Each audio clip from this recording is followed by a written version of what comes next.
दुकानदार एक के बाद एक साड़ियाँ खोल खोल कर दिखा रहा था, पर सीमा की नज़र लाल साड़ी पर अटक गई थी। लाल रंग की जमीन पर सुनहरी जरी से बेल बूटे का काम हो रखा था। कपड़ा इतना हल्का जैसे कुछ पहना ही ना हो। तभी छोटी बेटी ज्योति बोली, अरे भैया, यह क्या डार्क कलर दिखा रहे हो? मम्मी की शादी की गोल्डन जुबली है, कुछ सोबर और एलिगेंट दिखाएं। बहू मनीषा बोली, मम्मी को तो ग्रे क्रीम शेड बेहद पसंद है, ऐसा ही कुछ दिखाएं। सीमा बोलना चाहती थी कि वह अपने सारे शौक इस वर्षगांठ पर पूरे करना चाहती है। तब सीमा और विकास की 50 साल पहले शादी हुई थी। तब तो उनके पास ना इतने पैसे थे और ना ही इतनी सुविधा थी। सीमा ने शादी में चटक रानी रंग का आर्टिफिशियल सिल्क का लहंगा पहना था। उस लहंगे का रंग और काम उसे बिल्कुल नहीं सुहाया था। एक लोकल से पार्लर ने उसका मेकअप किया था, जिस कारण उसकी ठीक ठाक शक्ल भी हास्यास्पद लग रही थी। आज जब सीमा किसी की शादी देखती तो उसके मन के सोए अरमान जाग जाते थे। तब सीमा 70 वर्ष की नहीं, बस 20 वर्ष की तरह ही सोचने लगती थी। दोनों बच्चों की शादी में सीमा की इतनी भागम भाग रही कि वह ठीक से तैयार भी नहीं हो पाई थी। 10 दिन बाद सीमा और विकास की गोल्डन जुबली है। दोनों बच्चे अब अच्छे से सेटल है और यह बच्चों का ही आइडिया था कि गोल्डन जुबली को धूमधाम से मनाया जाए।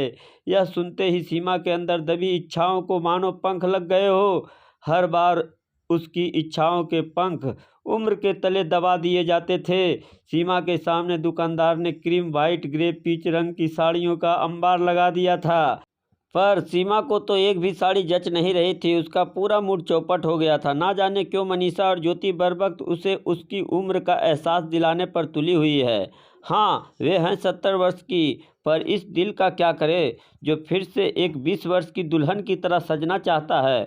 दुकान से बाहर निकलते हुए सीमा के कानों में बेटी ज्योति के शब्द पड़ गए थे, मम्मी को तो ना जाने क्या चाहिए। अरे इस उम्र में कौन इतना चूजी होता है। मेरी सास भी इस उम्र में बालों की रिबॉर्डिंग, फैशन कलर और ना जाने क्या क्या करवाती रहती है। तभी मनीषा की आवाज़ आई, सूड एज ग्रेसफुल्ली। दोनों को पता ही नहीं चला कि सीमा को उनकी बातें साफ साफ सुनाई दे रही थी। सीमा का मन खट्टा हो गया था। मतलब अब उनके बच्चों को उनके हेयर कलर करना भी खलता है। बच्चे क्या चाहते हैं कि वे 70 वर्ष की हो गई है तो पहनना ओढ़ना छोड़ दे। मनीषा और ज्योति भी 40 वर्ष से ऊपर की ही है, पर उन्होंने तो कभी उनके झबले नुमा कपड़े देखकर व्यंग नहीं कसा। वहाँ से कार पार्लर की तरफ चल पड़ी। मनीषा बोली, मम्मी आपको क्या क्या सर्विस लेनी है आप बता दो। ज्योति बोली, भाभी, मम्मी क्या इस उम्र में प्री ब्राइडल पैकेज लेगी? क्यों मम्मी, एक फेशियल ले लेगी और आईब्रो करवा लेगी। मैं खुद ही देख लूँगी मम्मी को, क्या पता। दोनों ननद भाभी ने अपने लिए अच्छा खासा पैकेज लिया, मानो एनिवर्सरी उनकी ही हो, और सीमा के लिए एक साधारण सा पैक बुक कर दिया था। जब पार्लर वाली लड़की ने कहा, अरे मैम की एनिवर्सरी है, उनके लिए स्पेशल पैक लीजिए, अपनी गोल्डन जुबली पर उन्हें एकदम दुल्हन की तरह ग्लो करना चाहिए। मनीषा बोली, अरे मम्मी को वे सब पसंद नहीं है और इन सब चीज़ों से क्या उम्र छिप सकती है। सीमा मन ही मन सोच रही भी, भला यह बात उन दोनों पर लागू नहीं होती। जब शाम को वे लोग घर पहुंचे तो विकास बाहर लॉन में पौधों की पानी दे रहा था। उनके हाथ में पैकेट देखकर बोला, लगता है पूरी मार्केट उठा कर ले आए हो। ज्योति छूटते ही बोली, बस मम्मी के कपड़ों के अलावा ना जाने इस उम्र में भी उन्हें क्या चाहिए। रात को जब विकास कमरे में आया तो सीमा से पूछा, तुम्हारे चेहरे पर 12 बज रहे हैं। औरतें तो बहू और बेटी के जाने पर खुश होती है और तुम बुझ गई हो। सीमा के सब्र का बांध टूट गया। रोआसी बोली, तुम ही बता दो मुझे इस उम्र में कैसे व्यवहार करना चाहिए। तुम्हारी बेटी और बहू ने ही कोई कमी नहीं छोड़ी थी। विकास की सीमा के गुस्से का कारण समझ नहीं आ रहा था। चिढ़ते हुए बोले, अरे अब किस बात पर नाराज हो? जितने पैसे तुमने कहा उतने दिए और चाहिए तो और ले लो। घर पे जाने मत दो, कल ज्योति की सास भी आ जाएगी। उन्हें ऐसा नहीं लगना चाहिए कि तुम उनके आने से खुश नहीं हो। सीमा का मूड और अधिक खराब हो गया था। प्रीति की सास जैसे फूटी आंख नहीं भाती थी।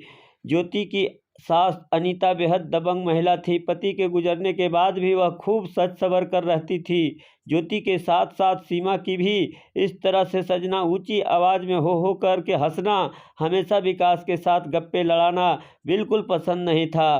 पता नहीं क्यों वे ऐसा बच्चों जैसा व्यवहार करती है। अगर बेटी की सास ना होती तो सीमा अनीता की घर में घुसने भी ना दे देती, पर क्या करे, रिश्ते से मजबूर हैं। अगले दिन सुबह की फ्लाइट से अनीता आ गई थी।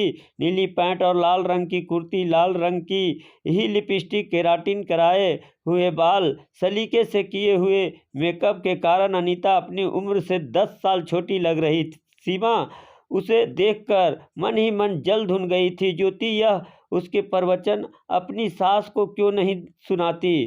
कौन कहेगा कि यह विधवा है? पता नहीं उसे अपने पति के मरने का दुख है भी। यह अनीता की देखते ही मनीषा बोली, aunty you are looking so young and cash. Anita बोली, भाई हमारे समधी समधन की गोल्डन एनिवर्सरी है ही, कुछ तो हमारा भी हक बनता है।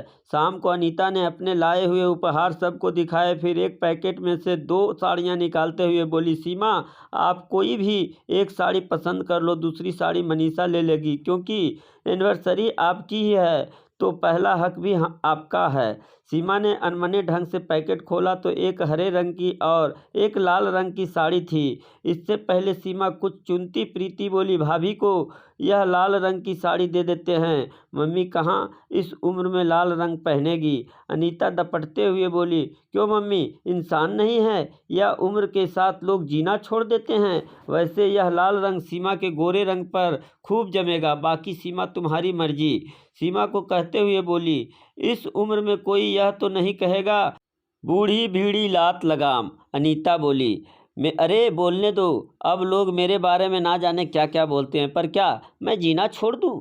चलो अब तुम यह बताओ तुमने उस रात के लिए क्या ड्रेस ली है? सीमा बोली, अभी कुछ नहीं लिया है। अनीता हंसते हुए बोली, और बहू और बेटी ने सब तैयारी कर ली है?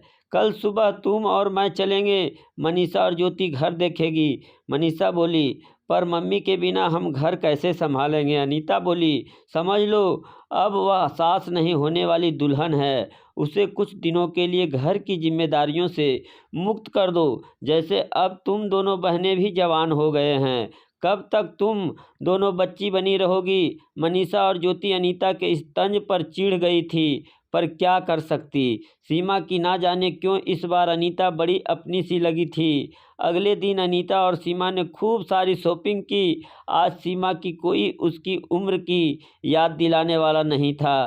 सीमा ने वही लाल साड़ी खरीदी और फिर अनीता के कहने पर मैचिंग ज्वेलरी भी ली। पार्लर जाकर अनीता ने अपना और सीमा का ब्यूटी पैकेज लिया।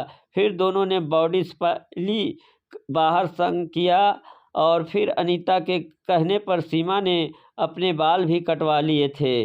जब शाम को अनीता और सीमा पहुंची तो सीमा का बदला रूप देखकर मनीषा और प्रीति हक्की बक्की रह गई थी, पर सामने से कुछ कहने की हिम्मत नहीं पड़ी थी। पर उनके चेहरे पर दबी हुई हंसी सीमा से छिपी नहीं रही थी। सीमा अनीता से बोली, बच्चे मन ही मन हम पर हंस रहे हैं। अनीता बोली, पहले माँ बाप के हिसाब से ज़िंदगी बिताई, फिर पति और अब बच्चों के अनुसार ज़िंदगी बिताई। सीमा बोली, लेकिन उसका भी तो सोचना पड़ता है, अब बच्चे भी बच्चों वाले हो गए हैं। सीमा हंसते हुए बोली, पर दिल तो बच्चा है जी, क्या आज आपको अच्छा नहीं लगा? सीमा बोली, बहुत अच्छा लगा।